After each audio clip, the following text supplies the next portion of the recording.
Hello students, in today's class we'll be talking about the post-fertilization events. That means what all processes it occurs after the fertilization is done. So the first one, there are three different stages that occur. The first one is the endosperm development, then is the embryo development, and then the maturation of ovule into the seed and ovary into the fruit. So in today's lecture, I will be talking about the endosperm development.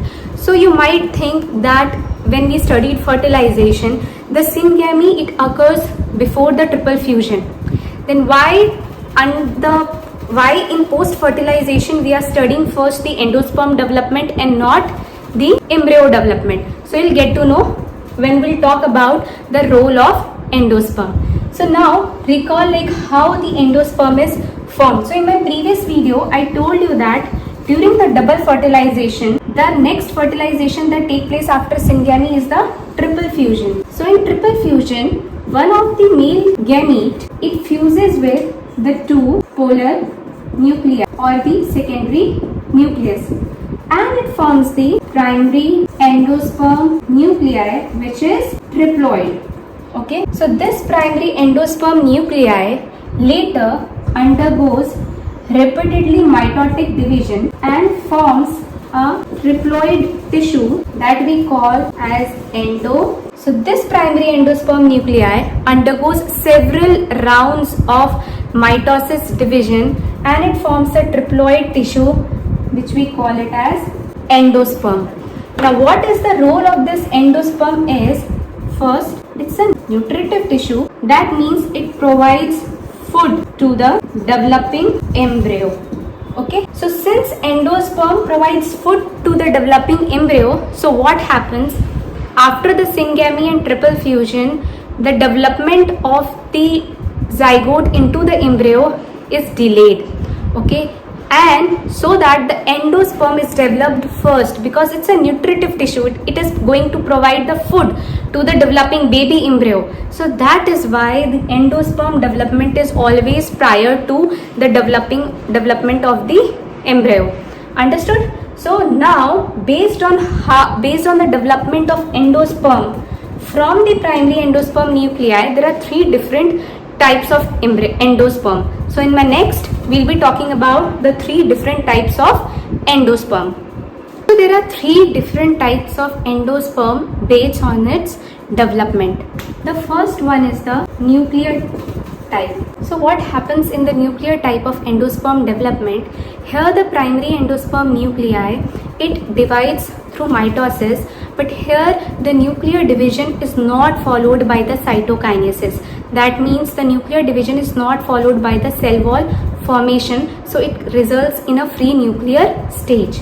So here this is your primary endosperm nuclei. This will undergo mitosis, but this is not followed by the cytokinesis, so there will be multi-nuclear stage, but the cell wall is not formed. Now later, as I said, there is a repeatedly mitosis which is not followed by cytokinesis. Okay, so what is happening? It's a free nuclear stage. The nucleus will float in the sap. Okay. Now later the cell wall formation will occur. It will start from the periphery. The cell wall will be formed from the periphery and it will move towards the center. But this will happen late. Initially it is a free nuclear state. Okay. The example is maize, wheat, rice. We'll be talking about one special case of example is the coconut. In coconut, the liquid part in the coconut that we drink, the liquid part is the nuclear type of endosperm. Okay. In coconut, the liquid part is the nuclear type of endosperm. Next, we'll talk about the cellular type of endosperm. So the cellular type of endosperm. So in the cellular type of endosperm, the nuclear division is followed by cytokinesis, followed by the cell wall formation. So this is your primary endosperm nuclei. It divides through mitosis, two cells are formed, and then later as there is multiple mitosis will occur, it will be a multinucleate stage, and since it is followed by the cell wall formation, so it is cellularized.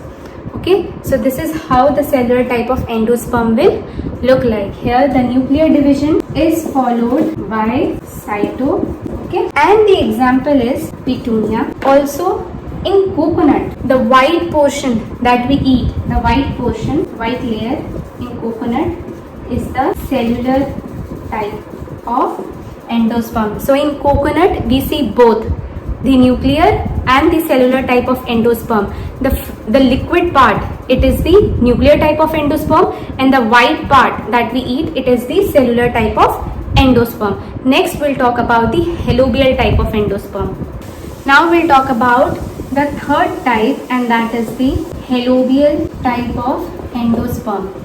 In this, the primary endosperm nuclei undergoes mitosis and forms two unequal cells. The larger one is towards the micropyle and the smaller one is towards the chalazal end.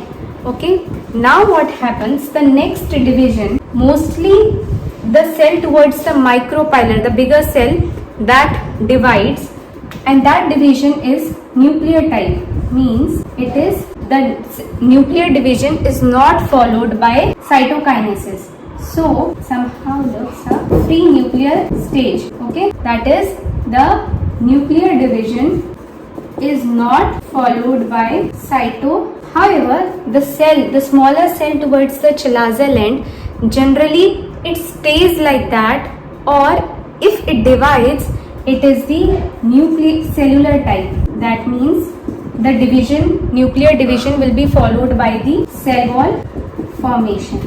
Okay, but the divisions are more regular at the cell towards the micropylar.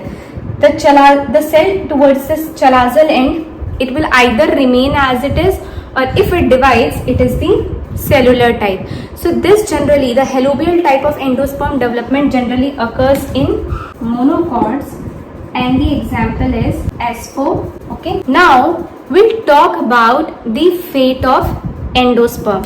Okay, now the endosperm is formed. Its role is that it is a nutritive tissue. It is going to provide the nutrition to the developing embryo. So now we'll talk about the fate of endosperm. So there are two possibilities. First is that the endosperm is fully consumed. It is fully consumed by the developing embryo, and in that case we call it as a non-seed. So what is a non-endospermic seed? Where the endosperm is absent. Why? Because that endosperm is fully consumed by the seed. The example is pea or bean. Now another fate is that might possible that the endosperm, it persists in the seed.